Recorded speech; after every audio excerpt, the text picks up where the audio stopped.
I'm nervous. I mean, you'd be nervous in this situation.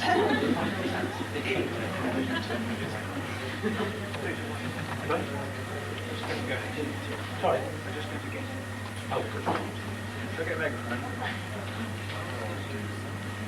Oh, you're going to the takeaway. Good afternoon, everybody. Good afternoon, Peter. This is what we're looking for. It's going to be that sort of presentation today. We've got various accoutrements. There's a chap with a video. Feel free to ask him to move on.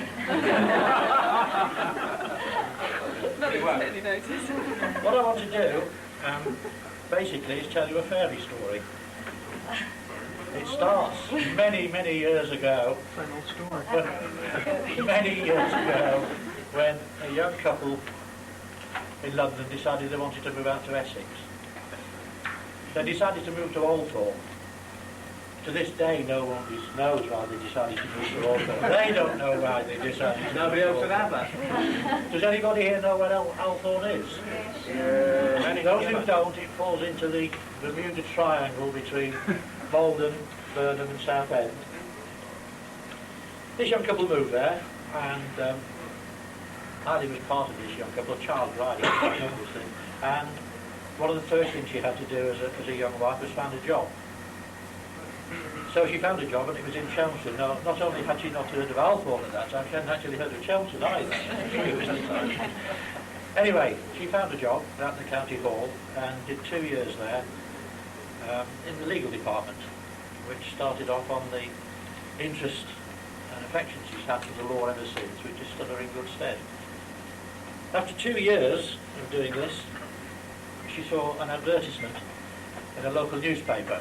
This is where we're coming for the audience participation. From now on, every time I mention the name of the local newspaper, you all go sss. She saw an advertisement in the Malden and Burnham Standard. She applied for this job for a training reporter, and she got it. And she was interviewed in the editor's office in the Malden and Burnham Standard. And thus began a 6-year period as a trainee journalist, then as a very qualified journalist. That came to an end when Jack came along.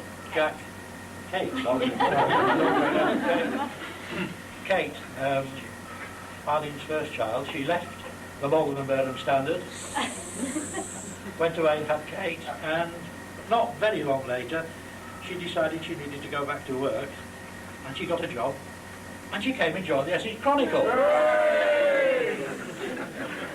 This was one of my better moves in a long journalistic career of actually interviewing Arlene, seeing the spark that was there, seeing the material we would be working with, and saying, start right away, girl. She was part-time at that stage, which meant she got paid for 3 days a week for doing 5 days' work, basically, which is, again, as an established ploy, which various people will recognise from the editorial department. Arlene then, I have to look at my notes now because we have a period of change and movement. 1978, November 78, when she actually joined us at that stage. March 80, she became a sub-editor, still part-time. March 82, this glosses over the period of the Evening Herald. She became chief sub on the district. October 82, she became district editor. She left in June 1983 because of Jack. Jack was the number 2 one in the family. She came back in January 84. February 85 she became assistant editor. September 85 she became deputy editor as well as district editor of the neighbourhood specials. Now in between times there were a series of other babies. They didn't have such nice names as Kate and Jack. They were called things like Braintree Neighbourhood Special, and Malden and Witham Neighbourhood Special, and Woodham Neighbourhood Special, Dunbar and Stanson Neighbourhood Special. As she had with the children, she cared for these, she nurtured them, she fussed over them, she changed them when they needed it. In between looking after these babies, there was a spot of midwifery with Carol and various other people dealing with things like Now and Then, and a variety of other special projects. I've been here with the establishment slightly longer than Arlene's been alive. I have been involved and seen and witnessed an amazing number of presentations like this. One of the best ones I've ever seen was about 5 years ago with a guy who, a lot of you remember, Barry Peters, who actually was moved to poetry. He moved to verse for his presentation ceremony. Never want to pinch a good idea. I pinched that idea. I've gone one stage further. I pinched a poem that Sue Roberts wrote. I'll give you a couple of verses of it.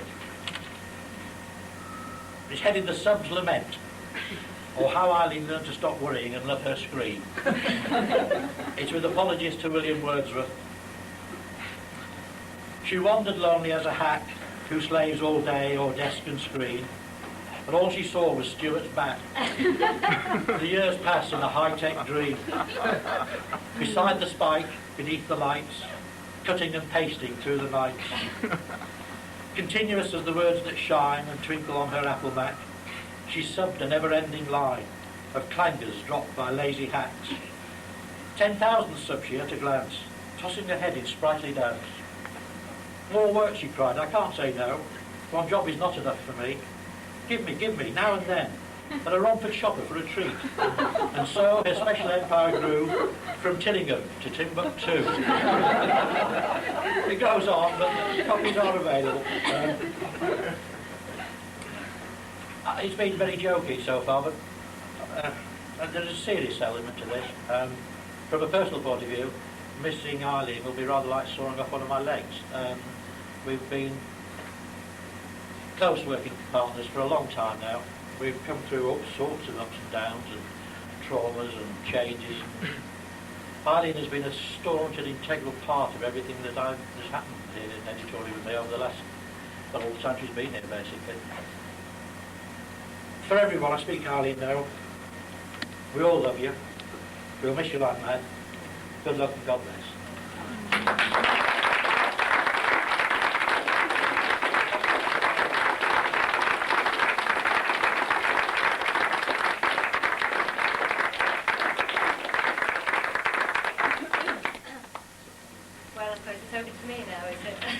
This is the part that I never thought I'd actually be playing.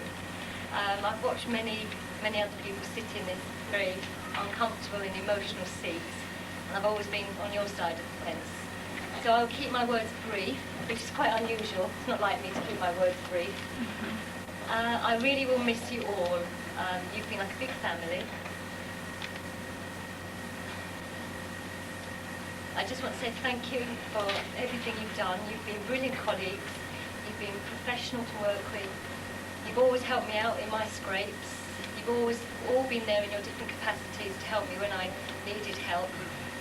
You've shown your care for me today, and what can I say? Just thank you to everyone present and also everyone past, people who I've worked with who either have moved on to different works or have passed away to pastures new, but I'll miss you all, and come and see me anytime that you're in Morden. What time about Monday morning? Thank you very much.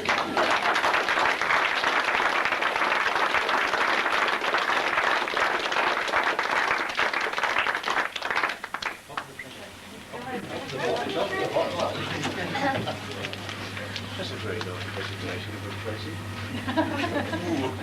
Why is it the presents you can get? Not breaking this. Is it a whoopee cushion? For my new office. It's better right side. Someone going to give me a hand?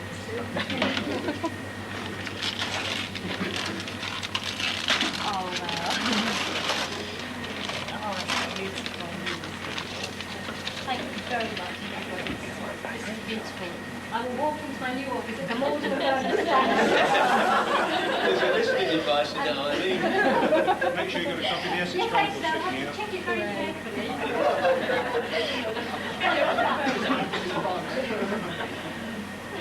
Thank you. Actually, I have got a little present for all of you. I did order some cakes. There are some lovely cakes which were supposed to arrive here at 9 o'clock. They've only just arrived, so I hope you've got room. I hope you haven't eaten them, but I'll be getting them down to you soon. Thank you very much.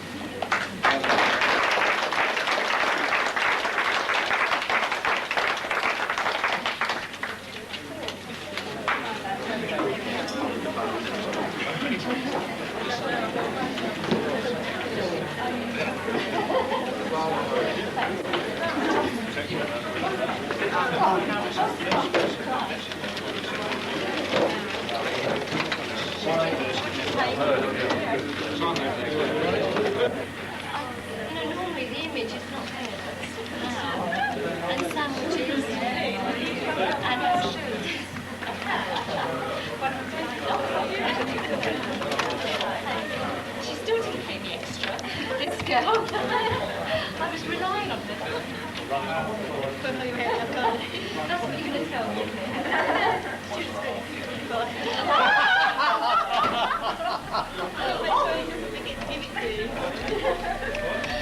Oh, that's it now. Right.